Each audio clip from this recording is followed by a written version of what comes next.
Good evening and welcome to the show, The Weekly Matters. Every Friday, we discuss matters that are paramount to our nation. Today, we are discussing the budget, and that has been presented 2 weeks ago by the Treasury Secretary. With me is Mama Ventures CEO, Kitao Wemo, Patrick Mwanja, and Nicole Wamboi. Ladies and gentlemen, welcome to the show. Thank you. You know that our budget was presented 2 weeks ago by the Treasury Secretary. It's a 3 trillion budget, and it's focusing mainly on the 4 big agenda. That is housing, manufacturing, health, and others. First of all, before we go deep into the budget, do you think our budget that has been presented to the... What is your general take about the whole budget and how it was presented to the nation? Thank you, Ahmed, for having us to discuss this quite the interesting topic when it comes to the growth and development of the country. My honest opinion about the budget and where it stands in terms of our economic development as a country is I feel that it's too early to have such a huge bill on the taxpayers' heads, just as we are starting the second half of the Honorable Uhuru Kenyatta's regime. Yes. So for me, I feel that it's a bit early to spend this much, considering we are comparing the growth rate that dropped last year. The rate of inflation also increased. I feel that it's a bit Patrick, too early. And Kitawa thinks it's too early to spend this amount of money. And a 3 trillion budget, of which almost close to $1 billion is debt. Do you think our budget is sustainable? I think our budget is very ambitious. It speaks to what we are aspiring to as a nation. However, it fails to take into consideration certain realities. For example, as you've brought out, the reality that is the debt burden that we carry as a nation, and it fails to take into account certain realities for the common mwananchi, so to speak, because some of the items that have increased tax levies are items that they would need in their day-to-day lives, items that are basic necessities.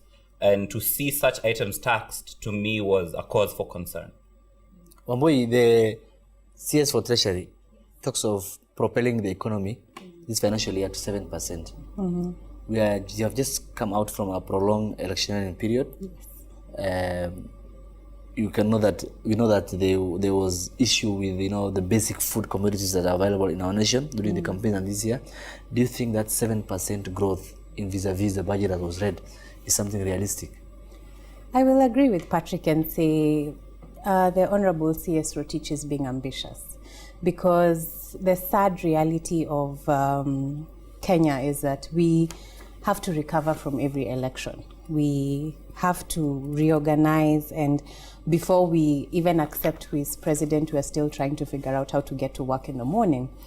And him proposing that it will increase to 7% is ambitious, because people are still trying to do the basics, still trying to be able to afford bus fare, still trying to be able to afford to take your children to school and put food on the table. So it is ambitious. It's a fantastic place to want to be. However, we will get there eventually. Now, talking of basics and people struggling and trying to keep the basics. Patrick, you know that one of the things that was taxed is M-Pesa. Yeah? Yes, from 10% to 12%. And we know that M-Pesa has been, it has helped many people who were unbanked previously, the mama mbogas, every person. And right now, already on 1st of July, that went effective. On 1st of July, we have seen the increase in terms of the rates from the amount of money. And if you see, those people who analyze M-Pesa, generally Safaricom balance sheet or P&L account, at the end of financial year, we know that they make most of their profit from M-Pesa and bundles. But now, and the amount of money that goes through M-Pesa is in bulk of small denominations. That means the people who use this amount of money are the common. How is this from 10% to 12% going to affect the mambogas and all the common mwananchi? I think it's is it something that we should be challenged, or you think it's okay to the increase to go on and get affected? I think it's something that is definitely going to be very hard hitting for them, because if that was the only tax levy that they were going to see as a result of the new budget, then it would be reasonable. But when you consider that that is just one among many new taxes that they're going to have to pay, it may be a burden that can get too heavy very quickly. When you consider that previously these LPG canisters were not being taxed, now they're going to be taxed. When you consider that common items, bread and milk, are now going to see taxes. When you consider that even the mama mboga has now a business tax, which she has to pay. When you put all of these together and add the burden of now adding the M-Pesa, which was maybe her one avenue of transacting, also seeing these tax increments, it may very well become the straw that breaks the camel's back. Don't forget also, in Wemo, that the excise duty on vehicles has also grown up from 20 to 30%. Yeah. And many other taxes, as Patrick has mentioned. Yeah. Generally, how, as you talk about the cars, you're a young lady, people want to acquire cars, young people who just got a job. How is this going to affect? Is this, or do you think a car is not a basic need as such? Well, at this point, I would say that a car truly is a luxury. And looking at the budget that was read, it really focuses on cars with a bigger engine capacity. So really, I feel that to some extent, this is a way of the common mwananchi saying, you know what, it's okay. That's not about me. That's about somebody else. But really, I think when you look at why they are taxing the diesel engines above 2,500 cc, it's mostly what they're countering it with is to increase assembling in Kenya. But really, how many young people have access to these jobs to really do that? So I feel they need to also be realistic. If you're going to increase the taxes for bigger capacity engines, you also need to equip these young people from the technical institutions to then assemble these vehicles that myself Now, talking of assembling vehicles, it's good that you have pointed this out. Talking of assembling vehicles, we have an assembling company for buses. Yeah. Tanzania takes from, buys from Kenya. Yet, as a country, the other day, I don't know which entity was that. I think it's a government thing or a parastatal was ordering for buses in South Africa. Exactly. And yet we want to promote manufacture as one of the big four agenda. I wanted to contribute to that. Yeah, isn't it weird? I think it shows a lack of commitment by the government to support its own initiatives. Because if our buses are good enough to export to our neighboring countries, why are they not good enough for us, yet we are the ones who have built them? If truly we want to support our industries, then it is not only the citizens who must subscribe to Buy Kenya, Build Kenya, even the government must subscribe to Buy Kenya, Build Kenya. Now, talking of building and buying Kenya, right now we have the 4 big agenda. Yes. One of them is health, and the other one is manufacturing. Yeah, affordable health. Now, the health issue, and first of all, for us to get right health issue, we have to develop our health system right. But we are importing doctors. We have Cuban doctors. Yes. Yeah. Omboy. I was having that conversation and even listening to when the Cuban doctors were being flagged off. And so the government official says we have a cardiologist among these Cuban doctors. And I remember telling people, but then all the cardiologists in Kenya who've been in school for 6, 10, 12 years are going, but we are cardiologists. If that's what we are going all the way to Cuba for, we have it right here.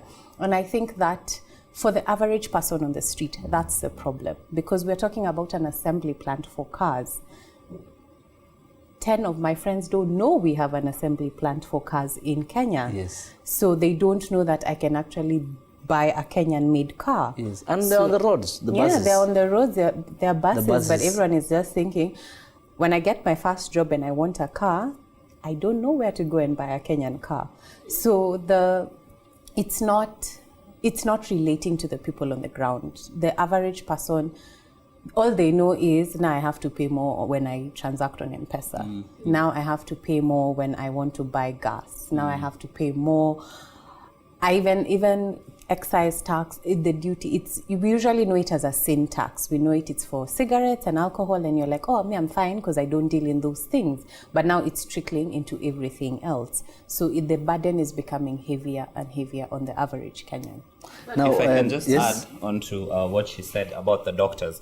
For us as a country, it doesn't make financial sense because we spend a lot of resources training doctors, and then when they're finally ready to serve the nation, we're not facilitating them. They're not getting paid, they're not getting posted for interns, and we really leave them in limbo and struggling.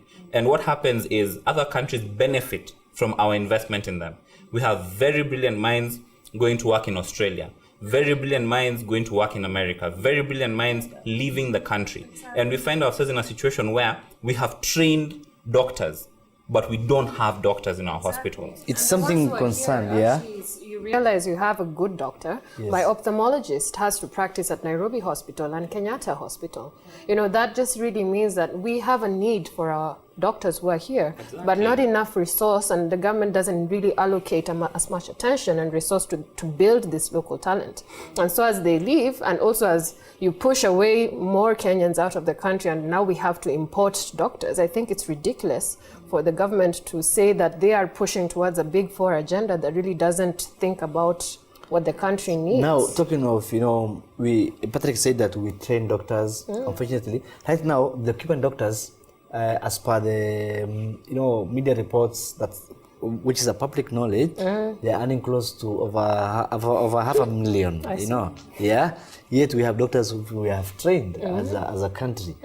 And you have talked of doctors going overseas, to seek for greener pasture. Yeah. Are we contributing to a brain drain rather than talking of, building a health system? Of course, because if you walk into a public hospital, there's hardly any doctors. And so this means there is a need. And it's only that the government is unable to match that supply demand by only just realigning, how they treat these doctors, how they are able to give the right services to them so that they can, help us. And that's why a doctor has the oath that they passed when they were in school, that they are going to provide this healthcare for us, the common people, and even the ones who are privileged. So it's ridiculous for me as a common man to not afford healthcare, and even if I do, there's no doctor. And for me to access quality healthcare, I have to go to a private hospital. So I think really it's just, it doesn't make sense. Now, talking of doctors, Cuban doctors not making sense, there are those who will argue that our local doctors hardly attend to public people, in our public hospitals, that they are employed and they just get the employment, but they hardly treat people, they hardly, get, the attention that's required, and that now the government is, if I were to act the devil's advocate, and that the government is bringing in these doctors to correct the wrongs that these doctors are doing in the private. Will that make sense? Or I don't think that makes sense, because when you look at the situation in the medical industry in Kenya, these doctors, it is not that they do not want to work. You see, it is unfair for us to say that the doctors cannot and should not strike because they are doctors. At the end of the day, they are people. They have rent that needs paying. They have children that need to be educated. They have things that they need to take care of for themselves. The government failing to provide them with the resources to take care of their own demands and obligations is what is making them strike, which is what sparked these Cuban doctors. And if you look at the situations in a good number of these hospitals, we have doctors there who are ready to help the patients who are coming in, but the hospitals don't have the facilities. You find yourself in a situation where a patient has come and you need to administer certain treatment, but you don't have gloves, something as basic as gloves for your own protection. You don't have sterilized blades. You don't have the equipment that you would need to deliver the healthcare. So even when you are there, you're not able to do anything. So many of them, in some instances, don't see the impact that they're having. And we want to create a situation where our doctors are not only paid, but they have the necessary equipment to be able to work well. We don't want a situation where now we're importing doctors, paying them very well, much higher than we were paying our own doctors. What does that say about what we think of our own doctors? That the ones we have imported, we will pay a lot of money, but ours we will refuse to pay, regardless of the fact that there was a collective bargaining agreement in place that the government has failed to honor time and time again. And even speaking of that, because when you talk about facilities, we see even in this budget that CS Rotich was reading out to us, you have allocations of 7 billion for cancer institutes. You have even Moi Referral Hospital getting several billions, but then the people on the ground will tell you, even the doctor who works at Moi Referral Hospital, he says those billions don't translate into gloves and just conducive environment. We will discuss that when we come back. We are going for a break. We're discussing the budget. very interesting panelists. Of course, we are live as usual on our social media platforms. On Facebook, Horizon TV Kenya. On Twitter, at Horizon TV Kenya. Myself, at Ahmed Qadar 1. What's your Twitter handle? Kiki Wemo is my Twitter handle. At Patrick Moncha. At Ngethiri. Yes, those are their Twitter handles. And I've told you, for Horizon TV, it's at Horizon TV Kenya. We are going for a short break. Keep it there.